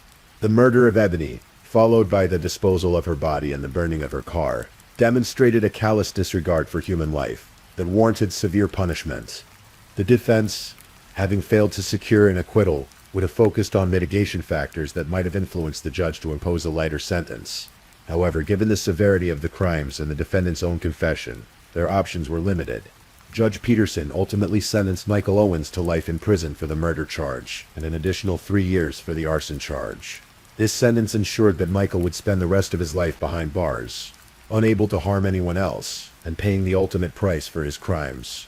The life sentence represented justice for Ebony Owens and provided some measure of peace for her surviving children, who had lost their mother to domestic violence, and would now grow up knowing that her killer had been held accountable. The murder of Ebony Owens serves as a tragic reminder of the deadly reality of domestic violence in America. According to statistics from the National Domestic Violence Hotline, domestic violence affects millions of people each year, and intimate partner violence accounts for a significant percentage of homicides involving women. Ebony's case illustrates several common patterns seen in domestic violence situations that escalate to murder. The troubled marriage, the apparent normalcy that masked underlying problems, and the ultimate explosion into deadly violence all reflect dynamics that domestic violence experts recognize as warning signs. For the 4 children that Ebony left behind, her murder represents an unimaginable loss. These children not only lost their mother to violence, but they also lost their father to the prison system as a result of his actions. The trauma of domestic violence extends far beyond the immediate victim to affect entire families and communities. The case also highlights the important work done by law enforcement agencies in investigating domestic violence homicides. The Haines County Sheriff's Office, along with other agencies involved in the investigation, demonstrated the thorough and methodical approach needed to build a successful case against a perpetrator of domestic violence. Sheriff Tyree Jones and his team coordinated an extensive search operation that ultimately led to the recovery of Ebony's body and the evidence needed to secure a conviction. Their work ensured that Michael Owens could not escape accountability for his actions and that Ebony's death would not go unpunished. The prosecution team also deserves recognition for their dedication to securing justice for Ebony. By presenting a comprehensive case that included Michael's confession, physical evidence, and expert testimony, they were able to convince a jury to hold him accountable for his crimes. The case of Ebony Owens offers several important lessons about domestic violence, criminal justice, and the importance of supporting victims of abuse. First and foremost, it demonstrates that domestic violence can affect anyone, regardless of their background, location, or circumstances. Ebony was a mother living in a small Mississippi community, but she became a victim of the same pattern of intimate partner violence that affects people across all demographics. The case also shows how quickly domestic disputes can escalate to deadly violence. While we may never know all the details of what transpired between Ebony and Michael on the day of her murder, his own confession suggests that their argument escalated rapidly from a verbal dispute to a fatal shooting. This pattern is unfortunately common in domestic violence homicides, where long-standing relationship problems suddenly explode into deadly violence. For those who may be experiencing domestic violence, Ebony's story serves as a stark reminder of the importance of seeking help before situations escalate. The National Domestic Violence Hotline provides confidential support 24 hours a day at 1-800-799-7233, and their website at the hotline.org offers resources and information for those who may be in danger. The successful prosecution of Michael Owens also demonstrates the importance of thorough criminal investigations and the value of confession evidence in securing convictions. While his confession was crucial to the case, investigators still had to corroborate his statements with physical evidence and build a comprehensive case that could withstand scrutiny in court. The case highlights the collaborative effort required to solve complex crimes.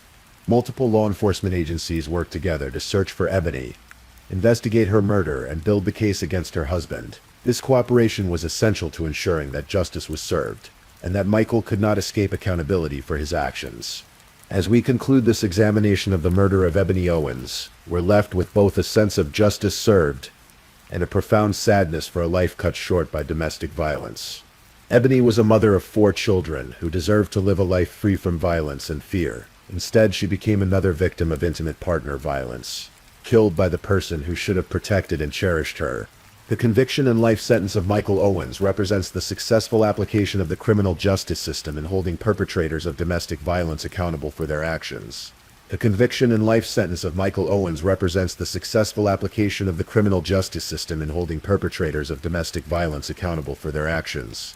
Her story serves as a reminder that domestic violence remains a serious problem in our society, one that requires continued attention from law enforcement, social services, and communities as a whole.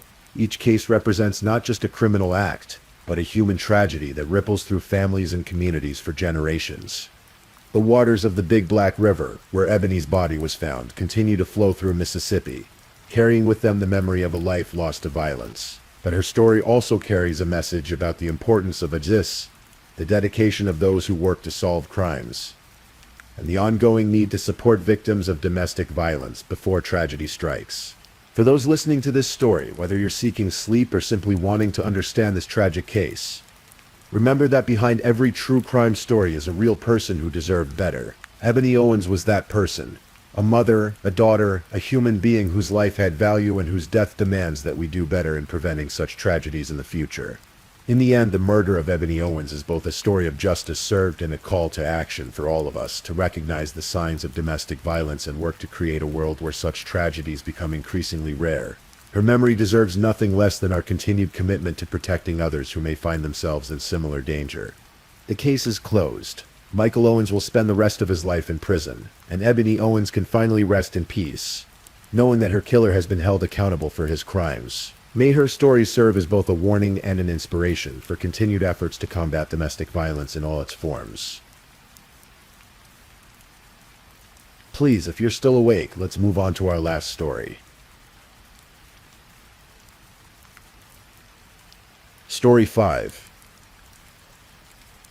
In the quiet town of Blacksburg, Virginia, nestled in the Blue Ridge Mountains, 13-year-old Nicole Madison Lovell was known for her bright spirit and determination. Despite facing significant health challenges from birth, including a liver transplant at just 5 years old, Nicole had grown into a resilient teenager who refused to let her medical condition define her. She was small for her age, standing barely 5 feet tall, with shoulder-length brown hair and expressive eyes that held both wisdom and innocence. Nicole lived with her mother, Tammy Weeks, in a modest apartment on Cypress Street. Like many teenagers of her generation, Nicole had discovered the digital world through her smartphone, a Christmas gift that would ultimately become the instrument of both connection and tragedy. She spent hours scrolling through social media platforms, particularly Kik Messenger, where she could chat with friends and meet new people who didn't judge her by her physical appearance or medical history. It was through this digital gateway that Nicole's path would cross with David Eisenhower, an 18-year-old freshman at Virginia Tech, who was studying engineering. David appeared to be everything a typical college student should be: intelligent, academically successful, and part of the prestigious university community that dominated Blacksburg. He was tall, clean-cut, and carried himself with the confidence of someone whose future seemed bright and predetermined. The relationship between Nicole and David began in the virtual realm, through messages exchanged on social media platforms. Investigators said they believe Eisenhower had an inappropriate relationship with Nicole, one that developed over weeks of digital communication. For Nicole, this relationship represented something she had struggled to find in her young life: acceptance from someone who seemed to see past her medical challenges and physical differences. David, however, was living a carefully constructed double life. On the surface, he was the model student, attending classes at Virginia Tech and maintaining the appearance of a responsible young adult. But beneath this veneer, he was engaging in a relationship with a 13-year-old girl, a relationship that he knew was both inappropriate and illegal. The power dynamic between an 18-year-old college student and a vulnerable 13-year-old was stark, yet David continued to foster this connection, likely understanding the influence he held over Nicole's emotions and decisions. As their digital relationship deepened, Nicole began to believe that David truly cared for her. She shared intimate details of her life, her struggles with her health, her feelings of isolation, and her dreams for the future. For a girl who had spent much of her childhood in and out of hospitals, who had endured medical procedures and medications that set her apart from her peers, the attention from an older, seemingly sophisticated college student felt like validation she had never experienced before. But David's motivations were far more complex and sinister than Nicole could have understood. The girl was planning to expose their relationship, the official said, and investigators think this was the motive for killing her. What had begun as a secret digital romance had evolved into something that David perceived as a threat to his carefully constructed life and future aspirations. Enter Natalie Keepers, David's fellow freshman at Virginia Tech. Natalie was studying aerospace engineering, and like David, presented herself as a serious, academically focused student. She was known among her peers as someone who was intelligent but somewhat socially awkward, struggling to find her place in the competitive environment of university life. When David approached her with his problem, his secret relationship with Nicole, and the girl's threats to expose it, Natalie made a decision that would alter the course of multiple lives forever. Rather than encouraging David to end the inappropriate relationship or seek help, Natalie chose to become his accomplice. Prosecutors said Keepers helped Eisenhower buy a shovel and pick out the location for the murder. The planning phase of Nicole's murder was methodical and chilling in its calculation. The two college students approached the taking of a 13-year-old's life with the same analytical thinking they might apply to an engineering problem. Nicole Lovell's death was plotted at a restaurant, where David and Natalie calmly discussed logistics while surrounded by other diners who had no idea they were witnessing the planning of a murder. They considered various methods, locations, and ways to dispose of evidence. Their conversations, later revealed through investigation, demonstrated a disturbing lack of empathy for Nicole as a human being, treating her instead as an obstacle to be eliminated. The plan they ultimately settled on was both simple and horrific.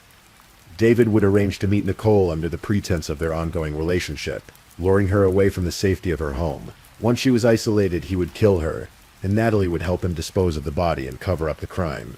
On the evening of January 26, 2016, Nicole received the message she had been hoping for. David wanted to meet her in person, finally bridging the gap between their digital relationship and physical reality. For Nicole, this felt like a culmination of weeks of growing intimacy and connection. She carefully planned her escape from her apartment, waiting until her mother was asleep before making her move. In the early hours of January 27, 2016, Nicole Lovell climbed out her bedroom window to meet him. The image of this small, medically fragile 13-year-old carefully maneuvering through her bedroom window in the darkness is particularly heartbreaking. She was wearing a white t-shirt and black leggings, carrying only her phone and perhaps a few personal items. Her mother would later find her bed empty, the window open, and Nicole nowhere to be found. The meeting location had been carefully chosen by David and Natalie. It was isolated enough that Nicole's screams wouldn't be heard, yet accessible enough for them to transport her body afterward. When Nicole approached David's car, she likely felt a mixture of excitement and nervousness. This was the moment she had been anticipating, finally meeting the person who had made her feel special and wanted. But David's intentions were already set in motion. Rather than the romantic encounter Nicole expected, she found herself facing the person who had decided she was too dangerous to remain alive. The details of Nicole's final moments are difficult to contemplate. David Eisenhower is accused of stabbing Nicole Lovell and slitting her throat after she climbed out her bedroom window to meet him. A medical examiner testified that she had 14 stab wounds, including a lethal wound to her neck. The brutality of the attack suggests either extreme rage or a determination to ensure Nicole could not survive to expose their relationship. 14 stab wounds represent not just intent to kill, but a sustained violent assault on a child who had trusted David completely. The lethal wound to her throat was likely inflicted to silence her permanently, ensuring that the secrets of their relationship would die with her. Following the murder, David and Natalie worked together to dispose of Nicole's body. They had prepared for this moment, having purchased a shovel and scouted locations where a 13-year-old's remains might never be discovered. They drove through the darkness of the Virginia mountains, carrying the body of a child who had believed she was loved. Nicole's body was found 3 days later in a wooded area in North Carolina, days after she was reported missing.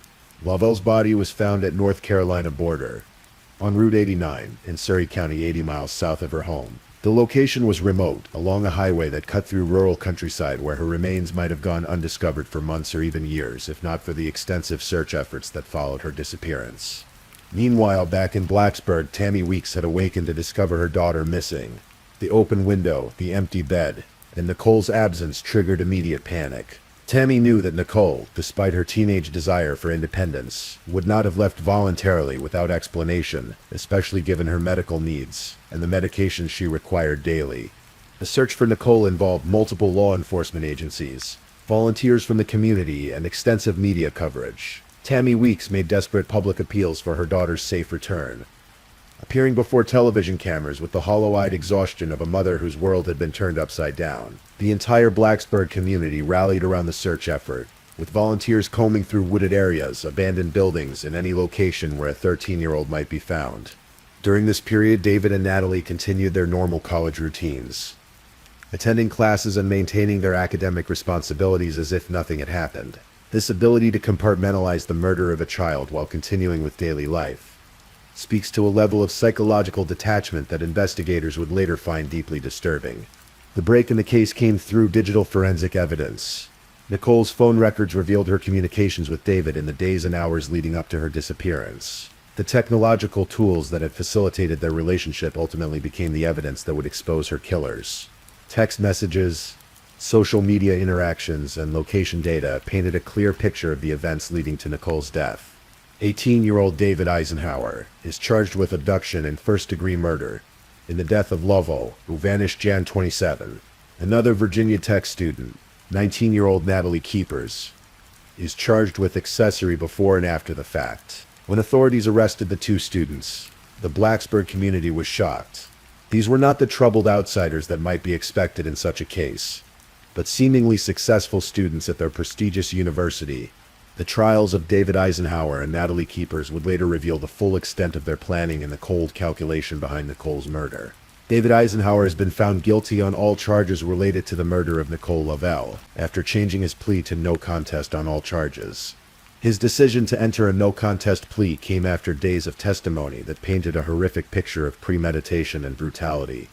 A judge decided Tuesday that 50 years in prison will be David Eisenhower's punishment after he was found guilty of murdering Blacksburg teen Nicole Lovell. The sentence reflected the severity of his crimes, but offered little comfort to Nicole's family and friends who would never see her grow up, graduate, or fulfill the dreams she had shared in her final conversations. Natalie Keepers faced her own legal reckoning. A jury has found Natalie Keepers guilty of accessory before the fact of first-degree murder for her role in the death of Blacksburg teenager Nicole Lovell in 2016. After less than 90 minutes of deliberating, the jury found Natalie Keepers guilty.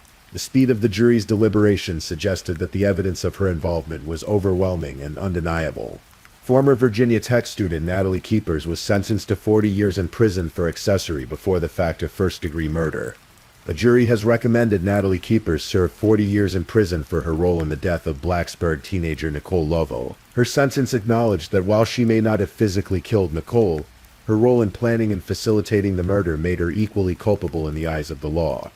The case of Nicole Lovell's murder highlighted the evolving dangers of the digital age, where predators can access vulnerable children through the devices parents give them for safety and communication. It's no longer a situation where you worry about your child meeting a stranger in the park, says Pamela Casey, district attorney in Blount County, Ala.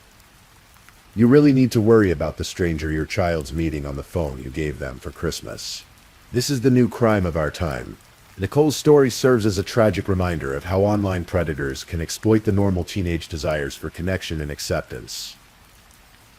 Her medical challenges and the social isolation they created made her particularly vulnerable to someone who offered the attention and validation she craved. David Eisenhower recognized this vulnerability and exploited it with calculated precision. For Tammy Weeks, the loss of her daughter created a grief that defied description. Tammy Weeks at her daughter's grave.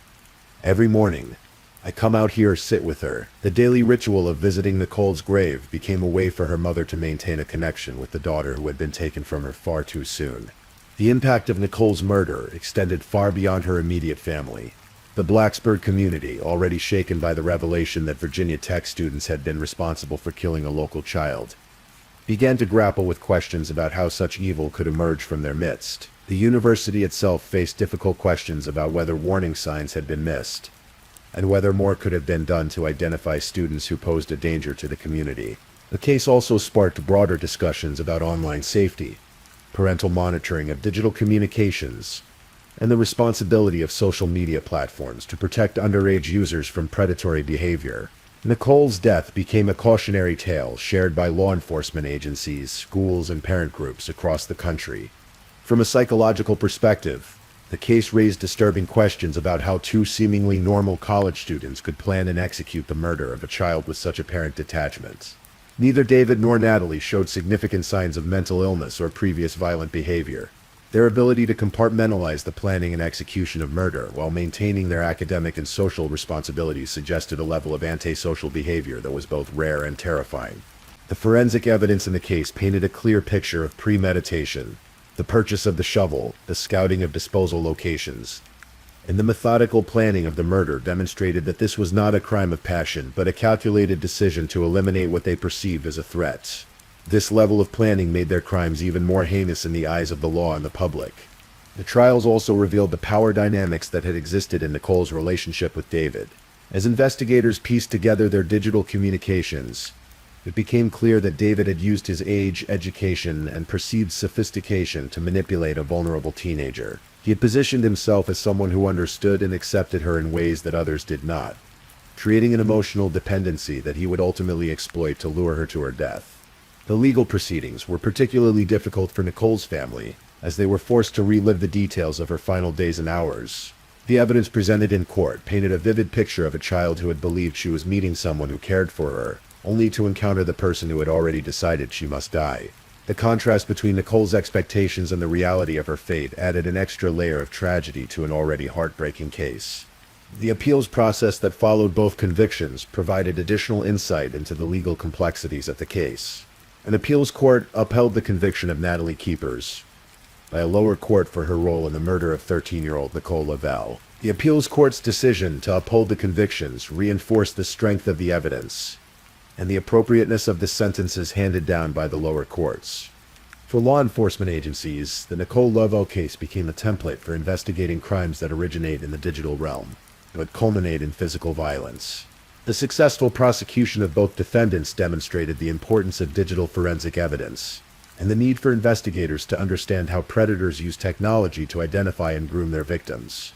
The case also highlighted the importance of community awareness and parental involvement in children's digital lives. While it would be impossible to monitor every online interaction, Nicole's story illustrated how understanding the warning signs of predatory behavior and maintaining open communication with children about their online relationships could potentially prevent similar tragedies. As the years have passed since Nicole's death, her story continues to be told in classrooms, community centers, and law enforcement training sessions as an example of how quickly online relationships can turn deadly. Her memory serves not only as a tribute to a young life cut short, but as a warning to other families about the hidden dangers that can lurk behind seemingly innocent digital communications. The investigation into Nicole's murder also revealed the broader network of online relationships that both David and Natalie maintained. Forensic examination of their digital devices uncovered evidence of other inappropriate communications and concerning behaviors that had not escalated to violence, but demonstrated a pattern of boundary-crossing behavior that might have served as warning signs if they had been recognized earlier. The institutional response from Virginia Tech included increased awareness programs about appropriate relationships, digital safety, and the responsibility students have to report concerning behavior among their peers. The university's reputation was inevitably affected by the revelation that two of their students had planned and executed such a heinous crime, leading to soul-searching about admission processes, student support systems, and community safety measures. The sentencing phases of both trials provided opportunities for victim impact statements that gave voice to Nicole's family and friends.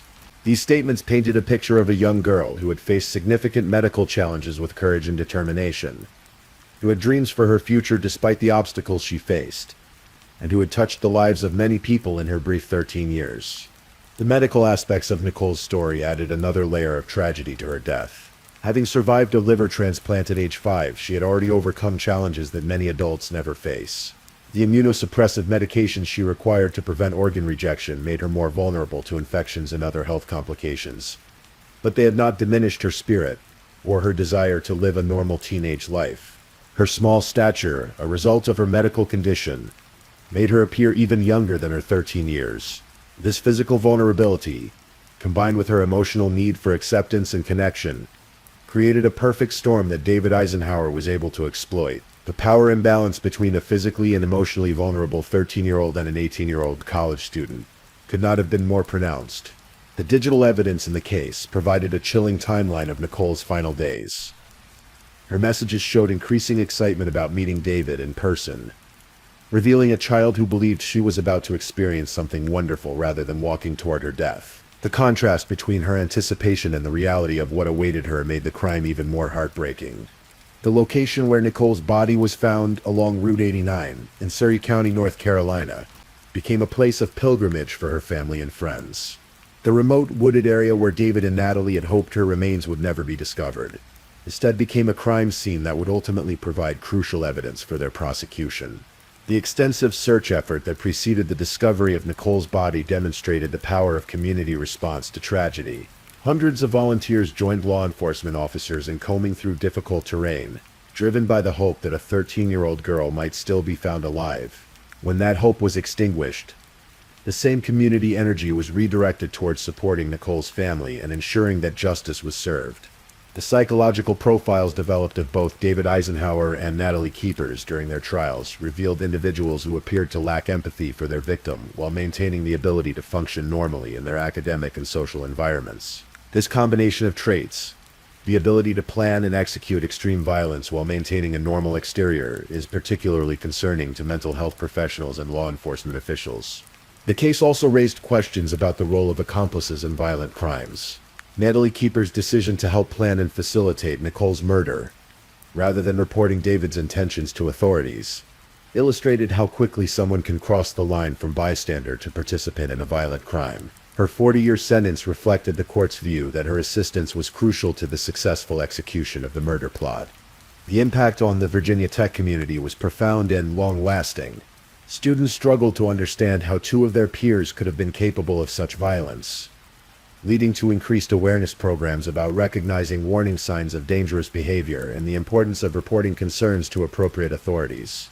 The technological aspects of the investigation provided valuable insights for law enforcement agencies dealing with similar cases. The ability to track digital communications, location data, and social media interactions proved crucial in building the case against both defendants. This success story became a model for other investigations involving crimes that begin in the digital realm. The legal precedents established by the Nicole Lovell case continue to influence how prosecutors approach crimes involving online predators and their accomplices. The successful prosecution of both the primary perpetrator and his accomplice demonstrated that all participants in a murder conspiracy can be held fully accountable for their actions, regardless of who physically committed the violence.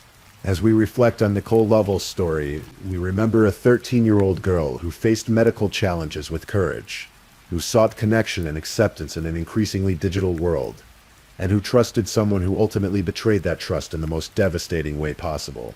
Her death serves as a permanent reminder of the vulnerability of children in the digital age, and the responsibility we all share in protecting those who cannot protect themselves. The quiet town of Blacksburg, Virginia, still carries the memory of Nicole Madison Lovell.